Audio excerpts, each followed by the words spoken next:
తాకట్లో ఉన్న మీ బంగారాన్ని విడిపించి ఆ రోజు ఆన్లైన్ రేటుకి కొంటాం. Sharma gold company.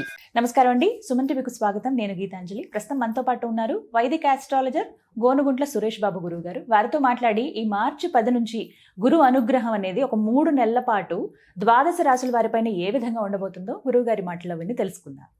గురుగారు నమస్కారం అండి. గీతాంజలి గారు నమస్కారం అండి.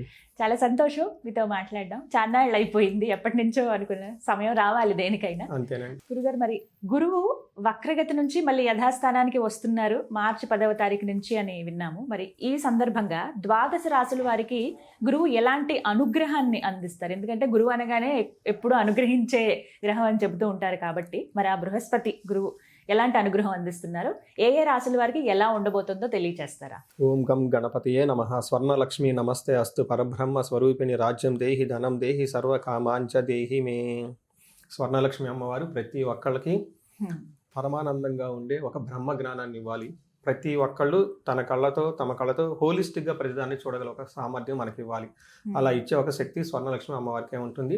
ప్రతి ఒక్కళ్ళకి రాజ్యం దేహి వాళ్ళకి ప్రతి ఒక్కళ్ళకి రాజ్యం దేహి అంటే ఏంటి, వాళ్ళకి అథారిటీ, పవర్, స్టేటస్ సింబల్ ఉండాలి.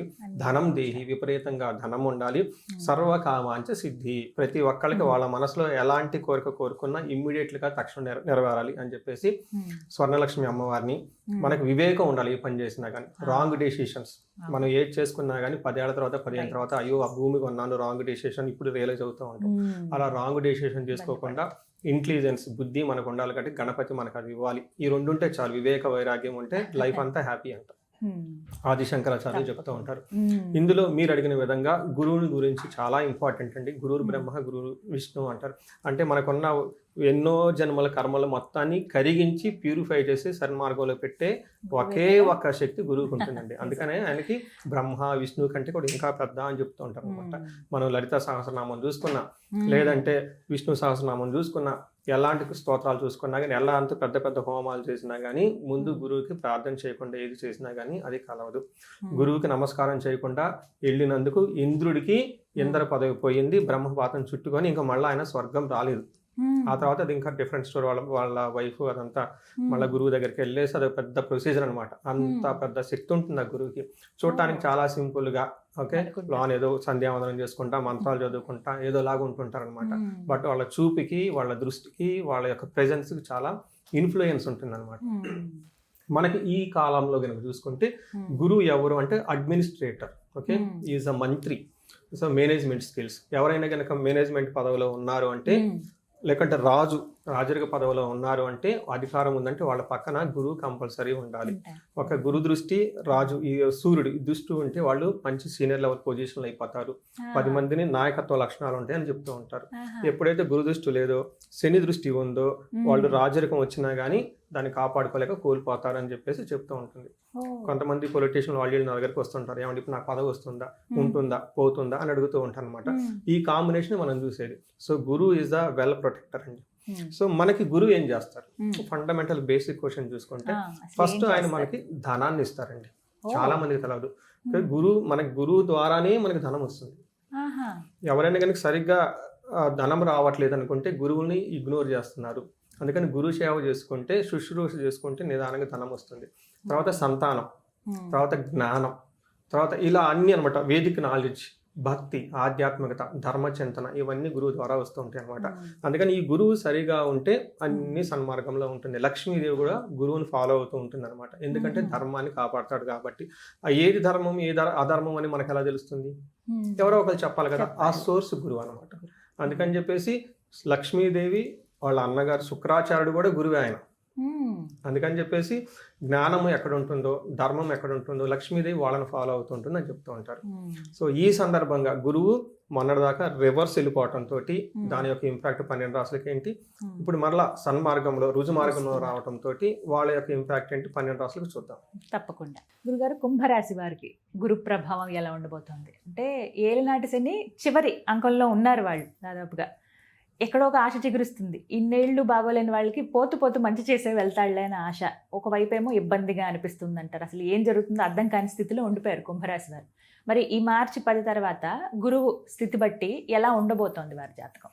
సో గీతాంజలి గారు చాలా సంతోషం అండి, చాలా మంచి బ్యాక్గ్రౌండ్ ఇచ్చారు ఈ రాశి గురించి. ఓకే, వాళ్ళ రియల్ గా ఎలా ఉంది స్థితి అంటే చాలా మంది ఏమవుతుందంటే అండి, మీరు కూడా ఇన్ని సంవత్సరాలు కూర్చొని రియల్ టైం ఓకే చూసి దాని యొక్క ఇంపాక్ట్ మీరు చెప్తూ ఉంటారు. చాలా సంతోషం ఏంటంటే మంచి అండర్స్టాండింగ్ ఉంది ఈ రాశి గురించి. ఈ రాశి గురించి నాకు బాగా ఇష్టం ఆయన రాశిది.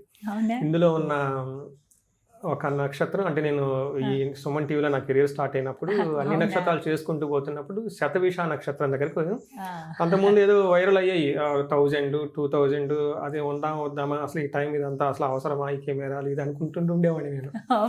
ఒక్క నక్షత్రం బ్రేక్ త్రూ తెచ్చేసి ఇంకా పర్మనెంట్ ఇక్కడ కూర్చోబెట్టిందంటే శతభిష నక్షత్రం.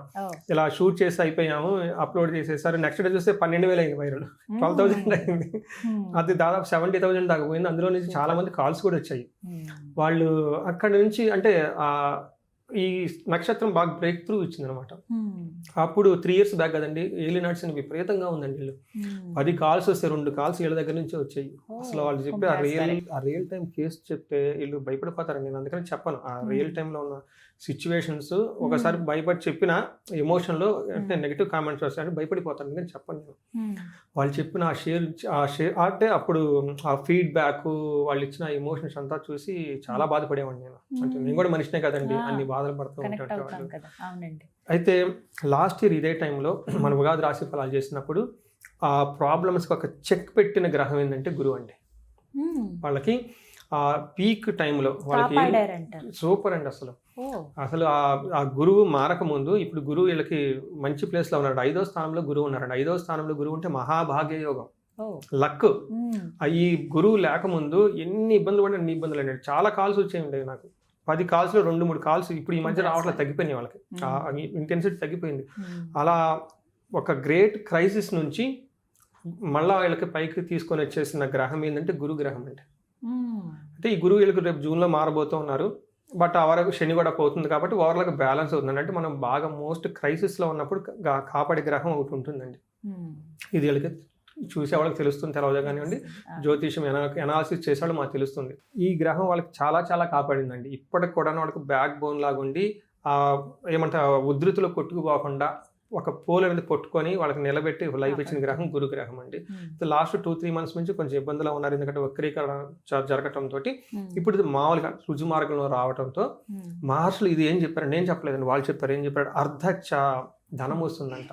తర్వాత ఐశ్వర్యం, ధన ప్రవాహం వచ్చేస్తుంది. అప్పటిదాకా బిజినెస్ లో లాస్ అయిపోయి అన్ని ఇబ్బందులు పడిన వాళ్ళు ఖచ్చితంగా ఐశ్వర్యం వస్తుంది. స్వకర్మరతి హర్షితం. వీళ్ళు గనక ఏదైనా గనక పని చేస్తే అందులో చాలా బాగుంది, వెరీ గుడ్ అని అప్రిసియేషన్ వస్తుందంట. పాపం ఈ అప్రిసియేషన్కి వెళ్ళి చాలా వరకు వెయిట్ చేసి కదండి, చాలా బాగా చేశాను మెచ్చుకుంటే ఎంత బాగుంటుందండి. ఇలా అప్రిసియేషన్స్ వస్తుందంట. సదా స్వజన సౌఖ్యం. అంతేకాకుండా వీళ్ళు చుట్టూ ఉన్న వాళ్ళు కూడాను చాలా చక్కగా హ్యాపీగా ఉంటారంట. ఇంకేం కావాలంటే మనం చేసే పని బాగుంది, మన పక్కన వాళ్ళంతా బాగున్నారు, ఇంకేం కావాలంటే ఈ టైంలో వీళ్ళకి హెల్త్ బాగుంటుంది. టెంపుల్స్ చాలా చక్కగా ఎక్కువగా తిరిగే అవకాశం ఎక్కువగా ఉంటుంది. నాకు తెలిసిన వాళ్ళు చాలా మంది కాశీ చాలా 1-2 సార్లు వెళ్ళారంట. అక్కడ పర్మిషన్ తీసుకొని సేవ కూడా చేశారు అక్కడ కాశీలో. కొంతమంది తిరుపతిలో అప్పటిదాకా ఎప్పుడు 4-5 సంవత్సరాల నుంచి ట్రై చేస్తున్న వాళ్ళు సేవ చేయడానికి తిరుపతి సేవకి లాట్ అదేదో సిస్టమ్ వాళ్ళకి వచ్చేసిందంట. నాకు మెసేజ్లు పెడతా ఉంటారు, గురుగారు ఇవన్నీ వచ్చినాయి అని చెప్పేసి. నేను చాలా హ్యాపీ ఫీల్ అయిపోతూ ఉంటాను. ఇలా గురువు ఈ రాశి వాళ్ళని అంత పెద్ద ఏలినాటి శనిలో క్రైసిస్లో ఉన్నా కానీ చాలా కాపాడింది. ఈ వచ్చే 3-4 months కూడా వీళ్ళకి చాలా సాలిడ్గా కాపాడుతుంది అని తెలుసుకోవచ్చు. ఇది చాలా గుడ్ న్యూస్ అండి ఒక రకంగా చెప్పాలంటే కుంభరాశి వారికి. మేము ఇంకా ఏమైనా పరిహారాలు చేసుకుంటామండి ఇంకా అనుగ్రహం కోసం అని అడిగితే ఎటువంటి పరిహారం చెప్తారు? ఫస్ట్ వీళ్ళు శనికి సంబంధించి ప్రభావం ఇంకా ఉంది కాబట్టి అండి వీళ్ళు సూర్య నమస్కారాలు చేయాలి. ఫస్ట్ యోగా మెడిటేషన్ చేయాలి. రెండోది, మూడోది ఎక్కడైనా ఒక ఆశ్రమంలో కానీ అలా వెళ్ళిపోయేసి డీప్ మెడిటేషన్ కనుక చేయగలిగితే ఇంప్రెషన్స్ అన్నీ పోతాయండి. గురువు యొక్క ఎనర్జీ వీళ్ళకి బాగా ఎక్కువైపోయేసి శనికి సంబంధించిన నెగటివ్ ఇంప్రెషన్స్ ఏమంటే పోతాయి. బెస్ట్ మెథడ్ ఏమంటే దీనికి మనకి చాలా ఉన్నాయండి బాగా ఆశ్రమాలు అవన్నీ. ఇప్పుడు 5-star ఫెసిలిటీస్ ఇస్తున్న ఆశ్రమాలు కూడా చాలా ఉన్నాయి. వీళ్ళు వెళ్ళిపోయేసి టైం తీసుకొని ఒక 3 days 4 days కనుక అక్కడ కూర్చొని డీప్ మెడిటేషన్ చేసి సైలెన్స్లో ఉండి ఎక్కువగా ఇంట్రాక్షన్ కనుక చేయకుండా ఉంటే అలాంటి పీపుల్తో వీళ్ళు ఎక్కువగా కలిసి ఉంటాయి. ఇన్ కేసు అలాంటి కలిసి ఉన్నా కానీ వీళ్ళకి ఈ టైంలో చాలా అవసరం. పర్టికులర్ గుర్తుపెట్టుకోండి, సూర్య నమస్కారాలు, యోగా, మెడిటేషన్ కంపల్సరీ చేయాల్సింది ఈ టైంలో. డీప్ మెడిటేషన్లో కూర్చొని సైలెన్స్ చేస్తే ఎక్కువగా మాట్లాడకుండా చాలా చాలా పాజిటివ్ ఆరా వీళ్ళకి బిగిన్ అవుతుందండి. ఆ శని పెట్టే ఈ యొక్క నెగిటివ్ ఇంప్రెషన్స్ నుంచి బయటకు వచ్చేస్తారు. ఇది చక్కటి పరిహారం. ధన్యవాదాలు గురుగారు. ధన్యవాదాలండి.